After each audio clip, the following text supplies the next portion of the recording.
Selamat pagi anak-anak, selamat bertemu kembali. Kali ini Bapak akan menjelaskan tentang organ gerak manusia.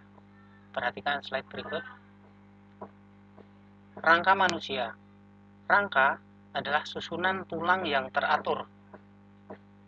Fungsi rangka adalah menegakkan tubuh supaya tubuh tidak lentur, kemudian supaya kuat, menentukan bentuk tubuh, tempat melekatnya otot, dan melindungi bagian tubuh yang penting, ya. Kita tahu ada organ-organ yang sangat penting, yang sangat vital, yang harus dilindungi oleh rangka, ya, misalkan jantung, hati, ya, atau paru-paru, ya, itu perlu dilindungi oleh rangka. Berikutnya, manusia dapat menggerakkan tubuh karena adanya rangka atau tulang, kemudian adanya otot dan sendi. Sendi itu adalah hubungan antar tulang yang satu dengan tulang yang lain. Berikutnya, rangka terdiri dari rangka kepala, rangka badan, dan rangka anggota gerak. Nah, rangka kepala. Rangka kepala atau tengkorak ini terdiri dari beberapa tulang, ya. Di antaranya ada tulang dahi, tulang ubun-ubun, tulang pelipis, tulang pipi, tulang rahang atas, dan tulang rahang bawah. Ya, perlu kalian ketahui bahwa rangka kepala, tulang yang dapat digerakkan itu hanya satu, yaitu tulang rahang bawah. Nah, jadi bisa digerakkan, selain itu tidak ada, ya. Berikutnya rangka badan. Rangka badan ini terdiri dari tulang selangka sini, ya. Kemudian ruas-ruas leher, tulang belikat, tulang dada, tulang rusuk, terus ruas tulang belakang, kemudian tulang panggul, tulang ekor, kemudian ada tulang kemaluan, tulang kemudi, ya, itu bagian rangka badan. Berikutnya, rangka anggota gerak terdiri dari anggota gerak atas yaitu tangan dan anggota gerak bawah adalah kaki. Anggota gerak atas itu terdiri dari tulang lengan atas, tulang pengumpil, tulang hasta, tulang pergelangan tangan, tulang jari tangan. Nah, jari-jari tangan sudah jelas, tulang pergelangan tangan sudah jelas. Nah, ini untuk tulang pengumpil. Tulang pengumpil itu ciri-cirinya adalah menghubungkan tulang ibu jari dengan siku. Jadi adanya di depan, ya, di depan. Kalau ini, kalau tulang pengumpil. Sedangkan tulang hasta ini adanya di belakang, yaitu menghubungkan rangka kelingking dengan siku. Jadi adanya di belakang, ya, begitu. Berikutnya, rangka anggota gerak kaki. Nah, ini terdiri dari tulang paha, tulang tempurung atau lutut, tulang kering dan tulang betis.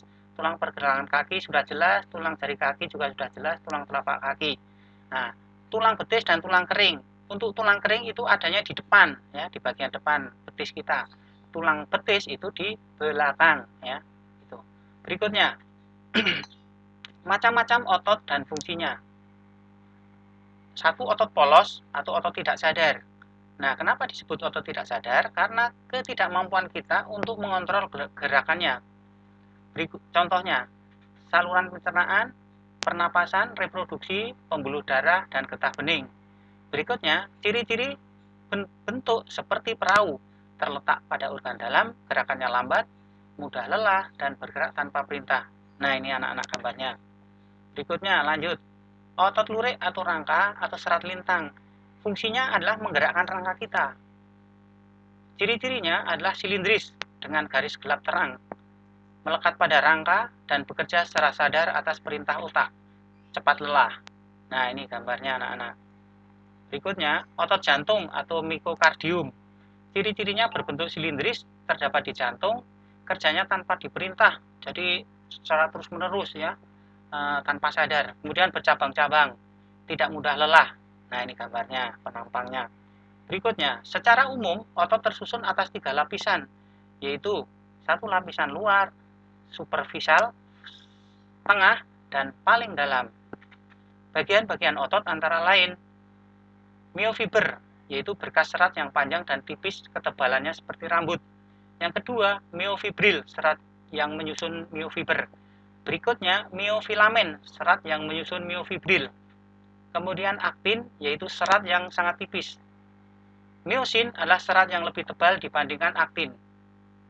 Tendon adalah simpul keras warna putih pada ujung otot. Kemudian pembuluh darah dan saraf. Nah, saraf ini fungsinya untuk membawa pesan dari otak untuk mengendalikan otot, ya.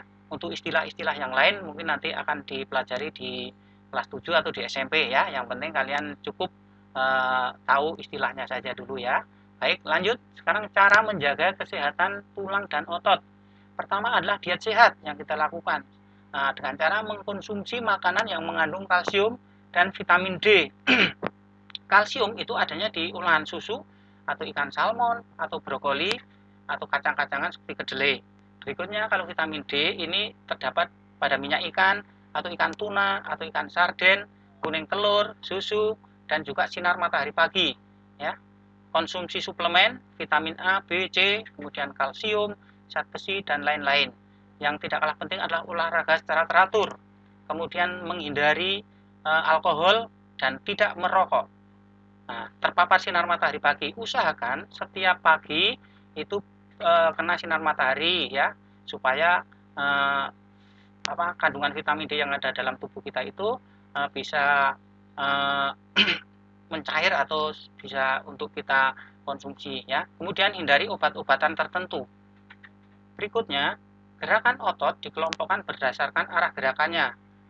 1. Gerakan berlawanan atau antagonis, 2. Gerakan bersamaan atau sinergis. Nah, ini gambarnya. Sifat gerakan antagonis adalah saat otot bisep berkontraksi atau memendek, otot bisep itu di depan adanya depan lengan. Nah, otot tricep adanya di belakang, ini berelaksasi memanjang ya. Artinya kerjanya saling berlawanan. Berikutnya, sifat gerakan sinergis, ini kerja suatu otot didukung oleh otot lainnya. Artinya otot yang satu dengan yang lain itu saling bekerja sama. Berikutnya, contoh gerakan otot. Gerakan fleksi yaitu gerakan membengkokkan pada siku atau lutut atau jari. Nah, ini gambarnya fleksi. Berikutnya gerakan ekstensi, meluruskan pada siku, lutut atau jari. Ini gambarnya gerak ekstensi. Berikutnya gerakan abduksi, yaitu menjauhkan tungkai, menjauhi sumbu tubuh. Nah, ini dari tangan mendekat menjauh, menjadi menjauh. Sebaliknya gerakan aduksi, mendekatkan tungkai, mendekati sumbu tubuh. Nah, ini dari tangan lurus, kemudian merapat ke tubuh kita, ya. Itu